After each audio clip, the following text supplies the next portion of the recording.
Good morning. This is Chloe Dawn, sitting in with Giovanni Gallucci and Rachel Donovan, and this is the Daily Trend Report. Morning, Chloe. Rachel, you on the road? Pulled off west a marathon last night. Coffee's on, dust settling. Today, beef tallow eats the natural shelf. Summer is officially a heat management problem, and the Instagram metric you've been ignoring is the only one that matters. Whole Foods just crowned beef tallow the #1 food trend of 2026, and Jesse and Ben's, the seed oil-free fry brand, closed a 10 million Series A led by Graycroft last month. They're tracking to nearly quadruple at Target and Whole Foods this year. And Real Good Foods is moving the whole portfolio off seed oils. Sales of certified seed oil-free products grew 216% in Q1 versus the same quarter last year. That's a category that didn't exist 18 months ago, now setting the shelf. What's the buyer noticing first? The label. Shoppers are standing in the aisle with phones out, reading panels, putting things back. If your natural line is hiding behind vegetable oil, they already noticed. And the retail buyers are asking now. It used to be, what's your protein content? Now it's, what's your oil? Right. Kettle and Fire is at Costco. Fond is in H-E-B, Sprouts, Albertsons. Tallow costs 3 to 5 times what seed oils cost, and brands are still switching. That's a signal. What's the trap? Treating natural as the marketing word. That word's done. It's been weaponized in both directions. The brands winning are putting the actual ingredient on the front. Cooked in tallow. Cooked in avocado oil. Named. Specific. The Seed Oil Free Alliance certification mark is showing up on shelf, and it carries weight with the buyer who already knows what to look for. And don't wade into the culture war framing. Stay on the panel, not the talking point. The brands that frame this as a tribal stance instead of a transparency move take damage on both sides. Where do you sample? Not where you used to. The reformulated buyer is at the farmer's market, the trailhead, the CrossFit box. They're not in the cereal aisle waiting on a coupon. Hand them a sample where they already trust the room. Okay, 3 things you can actually do today. 1. Audit the fryer oil and your front-of-pack disclosure this week. If you still hide seed oils in your natural line, you're going to lose shelf to a startup that doesn't. 2. Name the source on the package. Made with grass-fed beef tallow. Cooked in avocado oil. Generic vegetable oil reads as evasive now. 3. Move the language off natural and onto the actual ingredient. Let the named oil do the work the marketing word used to do.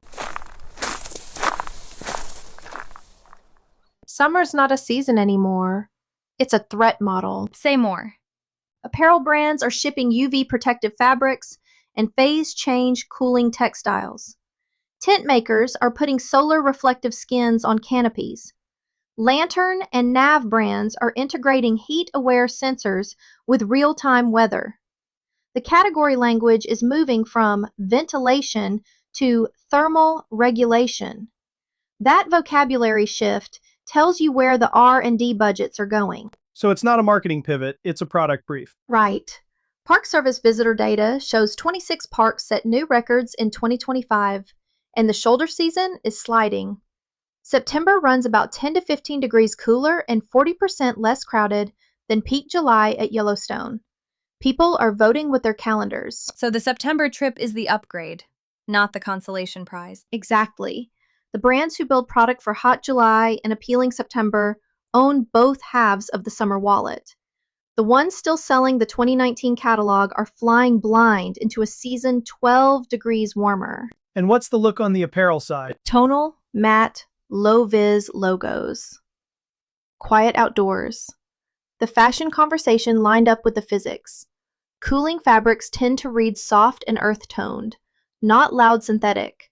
The aesthetic pairs natively with the tech. Younger buyers reading Bluesign and fair trade tags before they read the product name? Every line.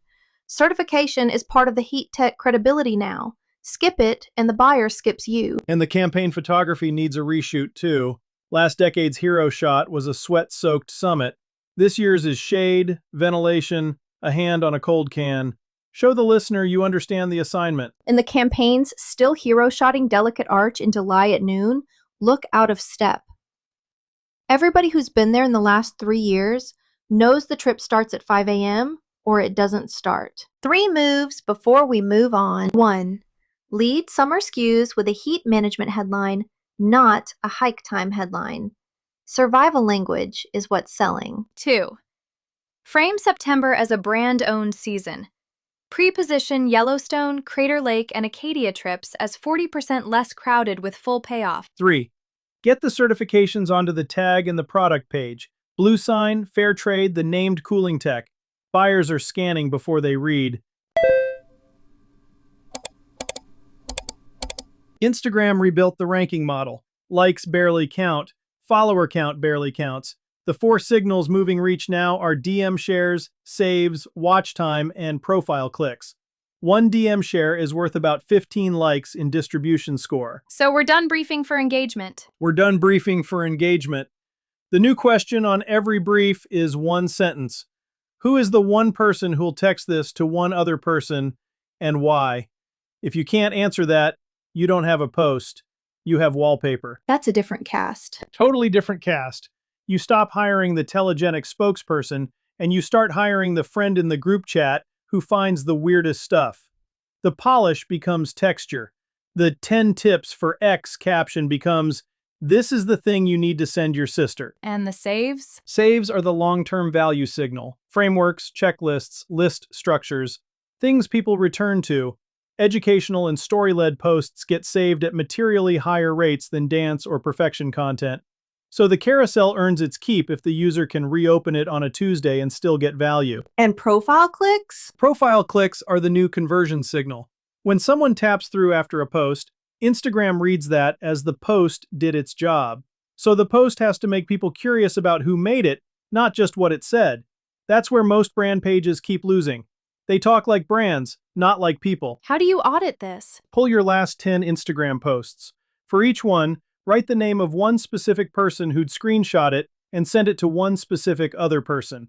If you can't name names on 5 out of 10, you're not building for 2026.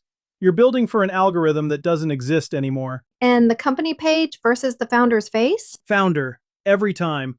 The brand handle is for distribution. The named human is for trust. Run the brand handle, but the posts that actually land are coming off a person's profile with a face on them. Here's what to actually do with all of that. 1. Rewrite every brief around the sender and the receiver. If you can't name them in one sentence, kill the post. 2. Cast for the friend, not the spokesperson. Texture wins over polish on the new model. 3. Measure share-to-view ratio, not impressions. Portable content compounds. Engaging content peaks. If you want a daily trend report podcast built for your category, outdoor, clean label food and beverage, whatever you're competing in, that's what I do. The pipeline that ships this show every morning is the same one I'll build for your brand. GallucciNet handles the whole stack. Daily research, scripting, voice, distribution. Talk to me. Gallucci.net or DM at GallucciNet on Instagram or LinkedIn. Talk tomorrow.